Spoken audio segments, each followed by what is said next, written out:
ध्यान रहे, मिटने की जितनी तैयारी होगी उतना मिटना पीड़ापूर्ण है। इसे जानकर उतनी ही जल्दी पीड़ा की रात का अंत आ जाता है। जब तक तुम नहीं मिटे हो तभी तक पीड़ा मालूम होती है, तब तक ही पीड़ा मालूम होती है। क्योंकि मिटना है, मिटना है, मिटना है। जल्दी करो, मिट जाओ। स्वीकार कर लो अपनी मृत्यु को। वह भीतर जो एक लड़ाई चलती है बचने की, वह छोड़ दो, सब छोड़ दो परमात्मा के ऊपर। तब फिर पीड़ा भी समाप्त हो गई, संघर्ष समाप्त हो गया, पीड़ा समाप्त हो गई। लेकिन संकल्प आदमी का जन्मों जन्मों का कमाया हुआ है और समर्पण कठिन होता है। डरता है ना आदमी समर्पण करने को। हम समर्पण भी करते हैं तो थोड़ा थोड़ा, रत्ती रत्ती भर। रामकृष्ण परमहंस के जीवन में एक सत्य घटना है, सुनिए अब। रामकृष्ण परमहंस के पास एक व्यक्ति आया है, आदमी, बड़ा अमीर आदमी था। सोने की अशर्फियां लेकर आया था, डाल दी उनके चरणों में, कहा कि हे भगवान आप स्वीकार कर लो। रख दिए चरणों में।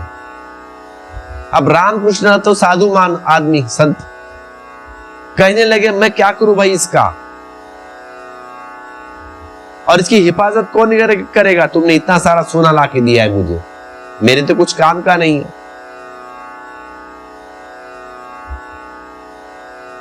तो तू काम कर, ये पोटली तू वापस बांध दे और जा, ये सामने गंगा है, इस गंगा में तू अर्पण करके आ, मतलब फेंक दे गंगा में जाके पोटली। अब ये सोने की पोटली फेंक दे। अब तुम रहेंगे तुम परेशान हो जाओगे, ये आदमी कैसा है। अगर कोई तुम्हारे गुरु को, तुम्हारे साधु को कोई लाके देता सोना तो वो लेके रखता, लेकिन रामकृष्ण कह रहे फेंक किया गंगा में। अब ये बात उस आदमी को जची नहीं। अगर तुम भी होते, तुमको भी ये बात जची नहीं। मैंने लाके दिए इतने पैसे और बोल रहे ये फेंको जाके नदी में। रामकृष्ण तो ऐसे ही व्यक्ति थे, उन्होंने कहा फेंक दो जाके। अब ये इतने बड़े संत इनकार भी न कर सका, बांधी पोटली। मन तो नहीं था, क्या करे, लेकिन कहा है उन्होंने। गया लेके गंगा किनारे, बड़ी देर हो गई, लौटा ही नहीं। तो रामकृष्ण ने कहा ये आदमी तो गया है फेंकने, लेकिन आया नहीं वापस, देखो भाई जाके पानी में डूबा तो नहीं, कहीं ऐसा ना किया कि पोटली तो रख दी और खुद ही डूब के मर गया हो। क्योंकि लोग धन को बचा लेते हैं और खुद को मिटा देते हैं, बराबर है ना। तो रामकृष्ण ने कहा अपने भक्तों से जाओ भाई, कोई भी देखो उसको, बंदे को क्या है, किधर गया है। तो दो चार लोग गए भक्त रामकृष्ण के, देखा उसे गंगा किनारे खड़ा है, एक एक अशर्फी बाहर निकाल रहा है और पत्थर पर टक टक कर रहा है, गिन गिन कर रहा है और फिर फेंक रहा था एक एक। और वहां पे बड़ी भीड़ इकट्ठा हुई थी उसके देखने के लिए। ये बंदा एक एक अशर्फी निकाल के फेंक रहा है गंगा में। परमहंस ने उसे बुलाया, कहा कि तुम ये क्या कर रहे हो भाई।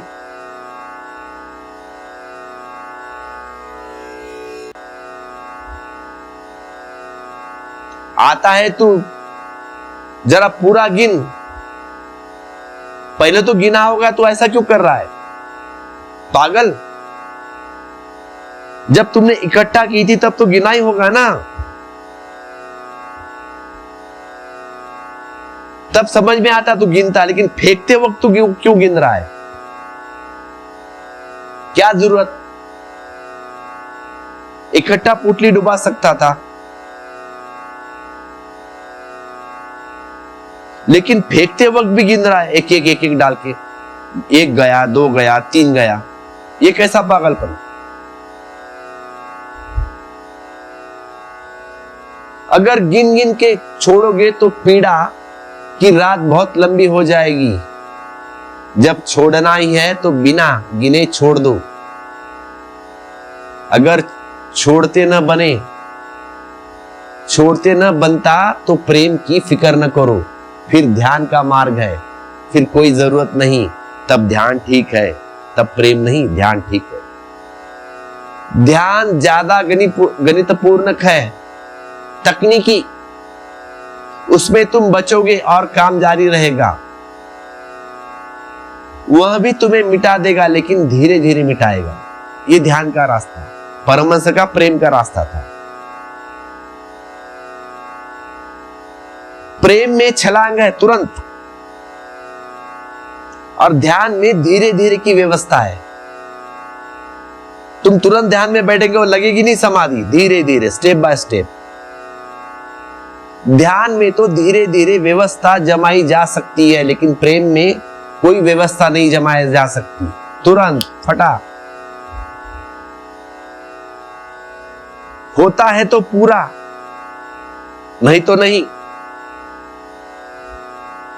सोचो मत, प्रेम के रास्ते पर तो पागल होना ही पड़ेगा, पागलपन की हिम्मत करनी पड़ेगी, पागल होने की हिम्मत चाहिए। देखते हो ना, द्वारका जाकर भजन गाते हो, राधे राधे राधे राधे, वह है प्रेम का रास्ता।